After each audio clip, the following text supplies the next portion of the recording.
Hello and welcome everyone to our channel. Today we are going to talk about body fluids and blood. We will be talking about all the important topics regarding body fluids and blood in this video, and we will be having separate videos for RBC, WBC and hemoglobin, iron metabolism, anemia, etc. This is just an overview video, so wait for those videos too. This is just a video to revise you on blood and body fluids, which is mostly going to come in examinations, and it is a very important topic of first year examination. So, distribution of body fluids. Let's talk about distribution of body fluids. As we all know that in a human or in a normal male, the body contains 60 to 65% of water of the total weight. So we can we can find out like how much water is in the body by multiplying body weight to zero point 0.6. That by this we can know how much body fluids we have. So now distribution, actually the distribution, firstly there is water in our whole body. Okay, so it is divided into two parts: intercellular fluid and extracellular fluid. The intracellular fluid is actually 55% and extracellular fluid is 45%. The extracellular fluid comprises of interstitial fluid, which is outside the cardiovascular system and heart, plasma, fluids in bone, transcellular fluid, which is actually like cerebrospinal fluid, intraocular fluid, digestive juices, synovial fluid, pericardial fluid, peritoneal fluid, etc., and fluid in connective tissues. These are basically all the types of extracellular fluid. Extracellular fluid contains large amount of sodium, chlorine, bicarbonate, glucose, fatty acids, and oxygen. Now we are going to talk about adsorption. Like, what is adsorption? I guess you all know what is adsorption. If you don't know, just a small definition of adsorption for you all. So, adsorption is the addition of atoms, ions, or molecules from a gas, liquid, or dissolved solid to a surface. The process creates a film of the adsorbate on the surface of adsorbent. This process differs from absorption, in which a fluid, that is absorbate, is dissolved by or permeates a liquid or solid. इसमें अंदर नहीं जाता है, सिर्फ बार बार उसकी surface पे चिपक जाता है. So now what is the physiological importance of adsorption? First, many chemical reactions are speeded up by the presence of adsorptive surface. Surface adsorption helps to combine enzymes with substrate to give reaction products. Adsorption process taking place on the cell membrane promote many vital chemical reactions. Drugs and poisons which are adsorbed on cell surface exert their effect from that location. The process of adsorption is applied in the purification of enzyme. These are mostly the important points, and you have to learn it and understand it. Basically these will be the points which are going to ask in the exam, and if you are writing these 5 points, you will definitely get good marks. Now next, okay, indicator dilution method. So it is a method जिससे हम पता करते हैं कि body fluid कितना है. तो what is this indicator dilution method and how it is done? So क्या होता है, in this method amount of dye is entered in the specific compartment of the body fluid. These substances are known as marker substance or indicators. Now these substances are allowed to mix freely with the fluid. Now a sample of fluid is drawn and the concentration of indicator substance is determined. जिससे हमें मालूम चल जाता है कि कितना body fluid है, उसकी कंसंट्रेशन. तो ये करते कैसे, इसके लिए एक फॉर्मूला यूज होता है, V equals to m/c, where V is volume of fluid in the compartment, m is mass or total quantity of marker substance injected, C is the concentration of fluid marker substance in the sample of fluid. इसमें कुछ correction करना पड़ता है क्योंकि कुछ amount of जो marker substance होता है वो हमारे यूरिन में लॉस हो जाता है. तो करेक्शन का फॉर्मूला है volume equals to amount of substance injected subtracted by amount of substance excreted upon concentration of indicator in sample. Now next, characteristic of marker substance used. ये बहुत इंपॉर्टेंट क्वेश्चन है, ज़्यादातर एग्जाम्स में आ ही जाता है. तो सबसे पहले marker substance should not be toxic. It must mix evenly throughout the compartment being measured. It should be relatively easy to measure its concentration. It must have no effect on its own on the distribution of water or other substance in body. Either it must be unchanged by the body during the mixing period, or the amount changed, excreted or metabolized must be known. Examples इसके होते हैं antipyrine, tritium oxide, deuterium oxide. Now next. So, physiological importance of colloid. That is the most repetitive question in the exam from this chapter. So basically, introduction. What is colloid? Colloids are heterogeneous solution in which substance is not uniformly distributed throughout the liquid. Solid particles are large particles, that is 1 millimicron to 1 micron. These cannot diffuse through animal part or parchment membrane. Okay, animal membrane या parchment membrane से diffuse नहीं करते. These show Tyndall effect, Brownian movement, and they have low osmotic pressure. Now, what are the uses and importance? First, enzyme action. Actually, in enzyme actions, the enzyme is in the form of colloidal nature, so the absorption on the substrate is easy, and it maintains the pH. As we all know that blood is a colloidal solution. Transport of water and nutrients, and urine formation. These are basically four importance or uses of the colloid. Now, osmosis. What is osmosis?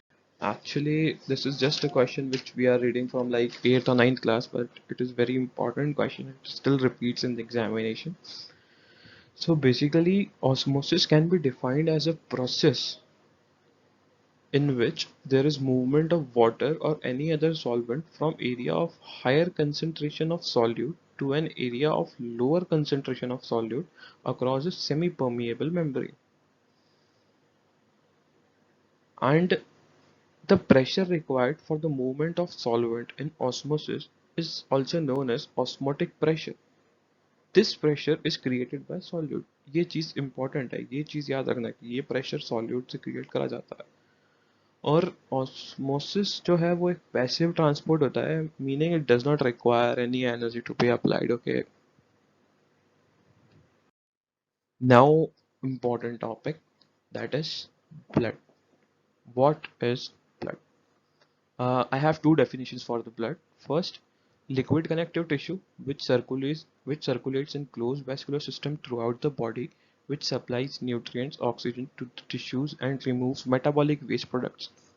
This is a basic definition. Another definition is it may be defined as special connective tissue in which liquid part is plasma and solid part is formed element, that is red blood cell, white blood cell, platelets, which are present in plasma. Now, blood is also known as fluid of health because it protects us from many diseases. As we all know that the first line of action, that is WBC, and it is fluid of growth, that is it contains nutrients which are supplied to all the body. Even hormones are also supplied from the blood. Next, fluid of life. Definitely blood is fluid of life because it is the only thing which carry oxygen from respiratory system to another systems. Now, some important characteristics of blood, or we can say some important properties of blood. First, pH. pH of blood is 7.4. That is slightly basic, or we can say neutral. Specific gravity, it is 1.055 to 1.060. Volume is 5 to 6 liters. Viscosity is 5 times as of water. The color of blood oxygenated is scarlet red or bright red, and color of deoxygenated blood is dark red. Now, composition of blood. The composition of blood is, first, it is divided into plasma and formed elements, in which we can say plasma is 55%. Plasma is 55%, and formed elements are 40%. 5%. Next, if we see that formed elements contains three things: erythrocytes, leukocytes, and platelets or thrombocytes. So now let's define all this. What are RBCs? RBCs are red blood cells or erythrocytes contain hemoglobin. WBCs are white blood cells which comprises of granulocytes and agranulocytes, which are granulocytes are neutrophils, eosinophils, and basophils. Agranulocytes are lymphocytes and monocytes. The plasma contains solid, liquid, and gaseous substances. Mostly 92 to 93% liquid portion is there. Solid is 7 to 8%, very small amount of gases. Now, what are the solid components? So, firstly, solid is divided into organic and inorganic substances. So, what are organic substances? The organic substances are plasma proteins, which are albumin, globulin, fibrinogens, amino acids, carbohydrate, fat, enzymes, antibodies, hormones, urea, etc. Inorganic substances: sodium, potassium, calcium, magnesium, iodine, phosphate, phosphorus, iron, copper, etc. Now, functions of blood. So there are 11 functions of blood. Actually, there are many functions, but these 11 functions are very important. First of all, respiratory function of the blood. What is the respiratory function of the blood? So the bloodstream delivers oxygen to the cells and remove waste carbon dioxide through internal respiration. Another key function of respiratory system, or we can say the respiratory function of blood. Next is excretory functions. So first of all, blood have two types of excretory functions. First, it gets filtered in kidney.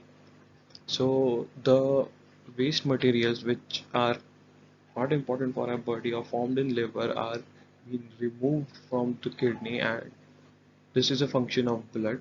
Second, the carbon dioxide is also removed from the blood. So these are two excretory functions of the blood. Nutrition. Blood provides nutrition to our body. Second, fourth is vehicle. It is vehicle for all the nutrition and water and hormones and etc. It surely the important function that water balance is maintained by the blood. Acid base balance is maintained by the blood. We know blood buffer. Seventh is ionic balance. It regulates body temperature. Defensive function, that is WBC, coagulation, and it regulation of blood pressure. These are the important functions of the blood. Now, certain important or normal values which are very important for us to remember. First, value of blood. It is 4 to 5 liter. Plasma is 55% of blood. Red blood cells are 4.5 to 5.5 million. WBCs are 3000 to 6000, or we can say 50 to 60% of total WBC. Uh, Erythrocytes are 150 to 300, that is 10 to 14% of WBC. Basophils are either 0 or 100, we can say 0 to 1% of WBC.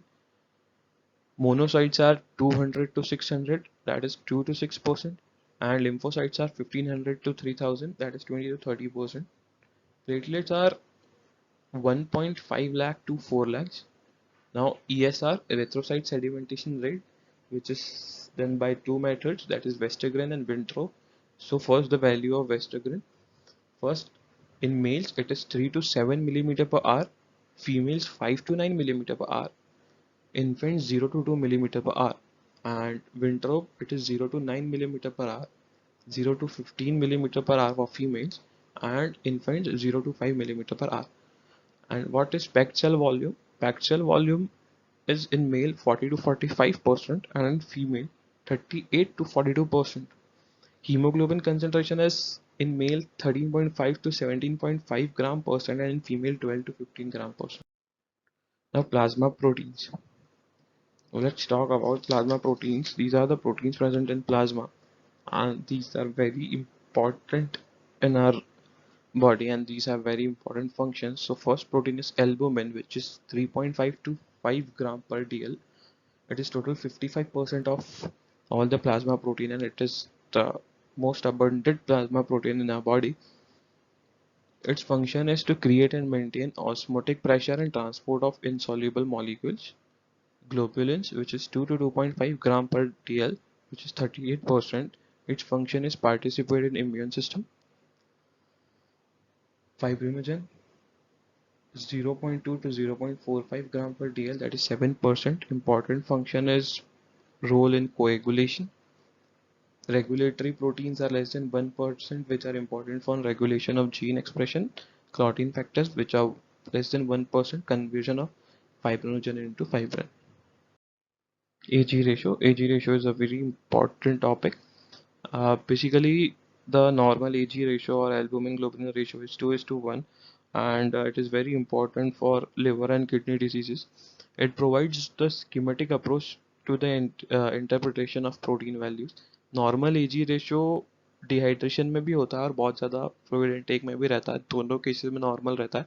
Dehydration के time पर hyper प्रोटीनेमिया हो जाता है, इसमें change नहीं होता है एजी ratio, क्योंकि एल्ब्यूमिन ग्लोबिन दोनों बराबर से इंक्रीज होते हैं, और जब एक्सेस फ्लूइड होता है तो दोनों बराबर से डिक्रीज होते हैं, तो इससे नॉर्मली रहता है. जब डिक्रीज होता है तो वो जब एल्ब्यूमिन का कंसंट्रेशन बढ़ जाए, एल्ब्यूमिन का कंसंट्रेशन कम हो जाए और ग्लोबुलिन का कंसंट्रेशन बढ़ जाए, इस टाइम पर एजी रेशियो जो होता है वो डिक्रीज होता है. और इंक्रीज होता है अगर एल्ब्यूमिन का लेवल किसी वजह से बढ़ जाए, जो कि मोस्टली हम देख सकते हैं डिहाइड्रेशन में जब हीमो कंसंट्रेशन में होता है तब बढ़ जाता है, या फिर ग्लोबुलिन का रेशियो गिर जाए, जो कि किसी भी रीजन से हो सकता है.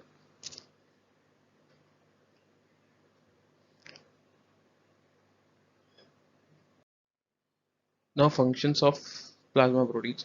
So the function of plasma proteins are: first, as plasma forms the liquid base of blood, the functions carried out by plasma blood overlap. The multitude of functions include: first, coagulation. Fibrinogen plays a major role in blood clotting along with another procoagulants like thrombin and factor X. Defense. Immunoglobulins and antibodies in plasma plays an important role in the body's defense against bacteria, viruses, fungi and parasites. Maintenance of osmotic pressure. The colloidal osmotic pressure is maintained at around 25 millimeter of mercury by the plasma protein like albumin synthesized in liver. Nutrition. Importance of nutrients like glucose, amino acid, lipids and vitamins absorbed from digestive tract to different parts of the body, act as a source of fuel for growth and development. Respiration.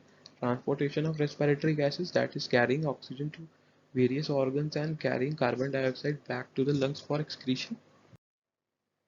That's all for this slide. We will be discussing about RBC, WBC, hemostasis, coagulation and all the other topic of this chapter in upcoming videos. Thank you. Have a nice day.